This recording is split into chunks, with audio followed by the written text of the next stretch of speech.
Hello friends, आज की video में हम लोग डिटेल में डिस्कस करेंगे इंडियन पॉलिटी का एक बहुत ही इंपॉर्टेंट टॉपिक जिसका नाम है प्रीएम्बल ऑफ कॉन्स्टिट्यूशन यानी भारतीय संविधान की प्रस्तावना।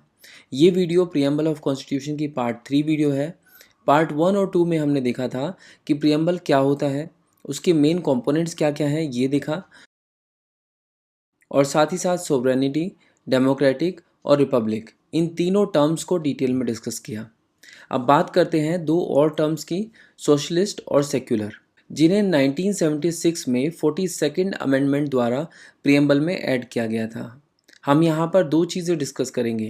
पहला ये कि सोशलिस्ट और सेक्युलर का मतलब क्या है, और दूसरा ये कि ऐसी क्या ज़रूरत आन पड़ी थी कि इन्हें 42nd अमेंडमेंट के ज़रिए प्रियम्बल में ऐड करना पड़ा। तो एक्चुअली मॉडर्न सोसाइटीज़ में मेनली दो तरह के इकोनॉमिक सिस्टम्स होते हैं, एक कैपिटलिस्ट और दूसरा सोशलिस्ट। कैपिटलिस्ट इकोनॉमी में कंपनीज या फैक्ट्रीज़ की ओनरशिप प्राइवेट इंडिविजुअल्स के हाथ में होती है। क्या प्रोड्यूस करना है, कितना प्रोड्यूस करना है, ये कंपनीज़ के ओनर डिसाइड करते हैं। और इतना ही नहीं, अपने प्रोडक्ट्स को किस भाव पर बेचना है ये भी कंपनीज़ के मालिक खुद ही तय करते हैं। कहने का मतलब इन सब मामलों में सरकार का हस्तक्षेप ना के बराबर है, कोई इंटरफेरेंस यहाँ पर नहीं होता है। अब ऐसे में क्या होता है कि सभी कंपनीज आपस में कॉम्पीट करती हैं और जो भी कंपनी ज़्यादा अच्छा प्रोडक्ट बेटर प्राइस में देती है, लोग उसको पसंद करते हैं। इस तरह कुछ कंपनीज ज़्यादा तेज़ी से प्रॉस्पर करती हैं, जल्दी ग्रो करती हैं, जबकि कुछ पर ताले लगने की नौबत आ जाती है। इसीलिए कैपिटलिस्ट इकोनॉमी को मार्केट ड्रिवन इकोनॉमी भी कहा जाता है, क्योंकि यहाँ पर डिमांड और सप्लाई खुद ब खुद इकोनॉमी को रेगुलेट करते हैं, गवर्नमेंट को इंटरवीन नहीं करना पड़ता। बट इस कैपिटलिस्ट इकोनॉमी में एक दिक्कत है, जिसे हम एक एग्जाम्पल से समझेंगे। मान लो एक जगह पर 5 लोग रहते हैं।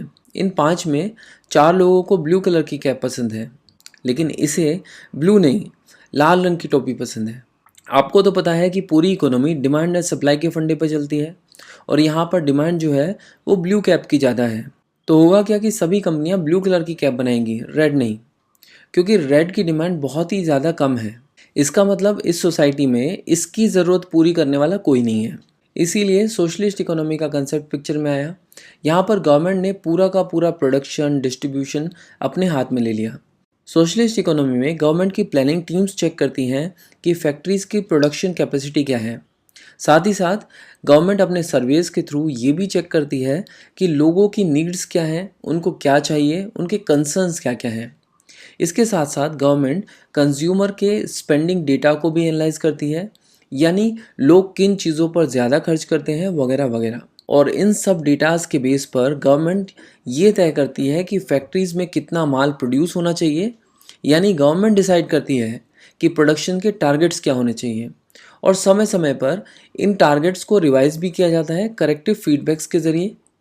सोशलिस्ट इकोनॉमी में चीज़ों का प्राइस क्या होगा ये भी गवर्नमेंट ही डिसाइड करती है। यहाँ पर सेंट्रल गवर्नमेंट हर चीज़ के लिए प्लान करती है ताकि सोसाइटी में सबकी ज़रूरतों को पूरा किया जा सके। और इतना ही नहीं, सरप्लस या प्रॉफिट्स इक्वली सब में बढ़ जाता है, यानी यहाँ पर किसी एक का फ़ायदा नहीं है, सबके फ़ायदे के बारे में सोचा जाता है। एक दिक्कत है, क्योंकि गवर्नमेंट में बैठे चंद लोग, 150 लोग, ये अकेले कैसे डिसाइड कर सकते हैं कि उसकी 100 करोड़ की जनता को क्या चाहिए, कब चाहिए, कितना चाहिए। यानी इन सब में गलतियाँ होने के चांसेस बहुत ज़्यादा होते हैं, राइट। इन दोनों टर्म्स को हमने डिटेल में समझा और साथ ही साथ ये भी देखा कि इनमें क्या क्या कमियां हैं और क्या क्या बेनिफिट्स हैं। ये जो सोशलिज्म की डेफिनेशन हमने देखी, ये बेसिकली मार्क्सिस्ट सोशलिज्म या कहें कि सोवियत सोशलिज्म की डेफिनेशन है। इसी तरह सोशलिज्म को लेकर गांधी जी के भी अपने विचार थे, जो कि मार्क्सिस्ट विचारों से काफ़ी अलग थे। गांधी जी बात करते थे गाँवों को सेल्फ सफिशिएंट रिपब्लिक बनाने के बारे में, जहाँ पर हर गांव इकोनॉमिकली और पॉलिटिकली सेल्फ डिपेंडेंट होंगे। गांधी जी की इसी फिलॉसफी ऑफ सोशल ऑर्गेनाइजेशन को गांधीयन सोशलिज्म कहा जाता है। अब अगर बात करें इंडियन इकोनॉमी की, तो इंडियन इकोनॉमी ना तो कैपिटलिस्ट है और ना ही कम्प्लीटली सोशलिस्ट। इंडिया एक मिक्स्ड इकोनॉमी है, यानी हमारे यहाँ पर प्राइवेट सेक्टर भी है और पब्लिक सेक्टर भी। प्राइवेट सेक्टर वो जहाँ पर ओनरशिप प्राइवेट इंडिविजुअल्स के हाथ में होती है, और पब्लिक सेक्टर वो जहाँ पे ओनरशिप पूरी तरह से गवर्नमेंट के पास होती है। ये दोनों ही सेक्टर्स इंडिया में साथ साथ कोएग्जिस्ट करते हैं। अब बात आती है कि इंडियन सोशलिज्म मार्क्सिस्ट सोशलिज्म है या फिर गांधीयन। तो इसका आंसर सुप्रीम कोर्ट ने 1983 के अपने एक लैंडमार्क जजमेंट के थ्रू दिया था। सुप्रीम कोर्ट ने 1983 में डीएस नकारा versus union of India case में अपने लैंडमार्क जजमेंट में कहा था कि Indian socialism basically Marxist socialism और गांधीयन सोशलिज्म का परफेक्ट ब्लेंड है, जिसमें कि झुकाव जो है वो ज़्यादातर गांधीयन सोशलिज्म की तरफ है।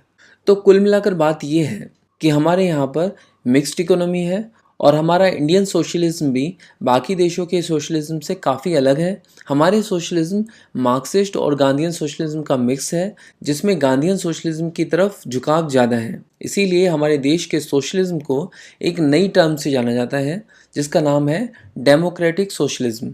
डेमोक्रेटिक सोशलिज्म का एम है पॉवर्टी, इग्नोरेंस, डिजीज़ और इनइक्वालिटी को ख़त्म करना।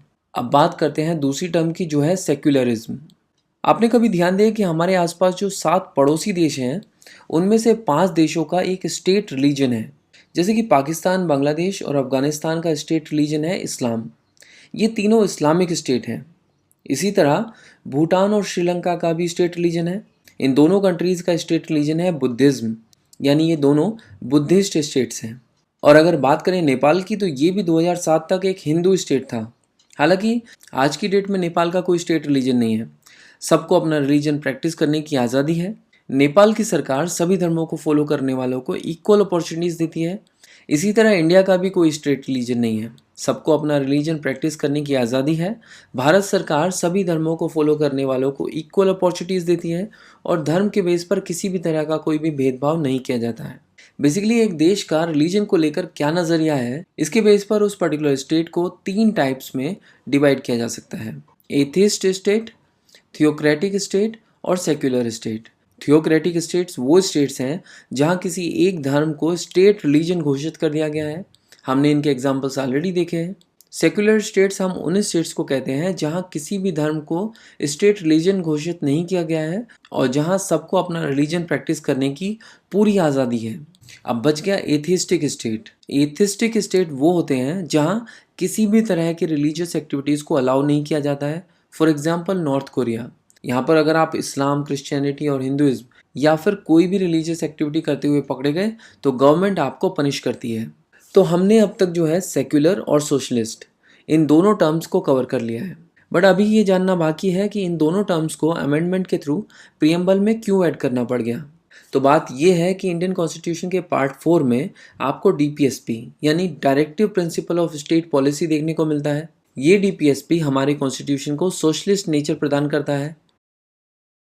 इसी तरह हम अपने कॉन्स्टिट्यूशन के आर्टिकल 25 से आर्टिकल 28 में फंडामेंटल राइट्स देख सकते हैं। ये फंडामेंटल राइट्स जो हैं, ये हमारे कॉन्स्टिट्यूशन को सेक्युलर नेचर प्रदान करता है। यानी हमारा कॉन्स्टिट्यूशन कहता है कि हम एक सेक्युलर और सोशलिस्ट देश हैं, लेकिन ये बात प्रीएम्बल में मिसिंग थी। तो 1976 में 42nd अमेंडमेंट के द्वारा इन दोनों वर्ड्स को प्रीएम्बल में ऐड कर दिया गया। तो ये था प्रीएम्बल वीडियो का पार्ट 3 वीडियो। नेक्स्ट वीडियो में हम प्रीएम्बल को कम्प्लीटली कवर कर देंगे और प्रीएम्बल का कंप्लीट टॉपिक खत्म होने के बाद इस टॉपिक का माइंड मैप आप टेलीग्राम ग्रुप से डाउनलोड कर सकते हैं। लिंक आपको डिस्क्रिप्शन में मिल जाएगा। इसके अलावा आप bookstava.com वेबसाइट भी चेक कर सकते हैं। बुक्सतवा चैनल पर हिस्ट्री और पॉलिटी के बहुत सारे टॉपिक्स पर वीडियोस अवेलेबल हैं, आप उनको भी चेक कर सकते हैं। अगर आपको ये वीडियो अच्छी लगी है तो इसको लाइक कीजिए, अपने दोस्तों के साथ शेयर कीजिए और ऐसी ही और वीडियोस को देखते रहने के लिए बुक्सतवा चैनल को सब्सक्राइब कर देना। फिर मिलेंगे एक नए टॉपिक के साथ। Thank you so much for watching बुक्सतवा।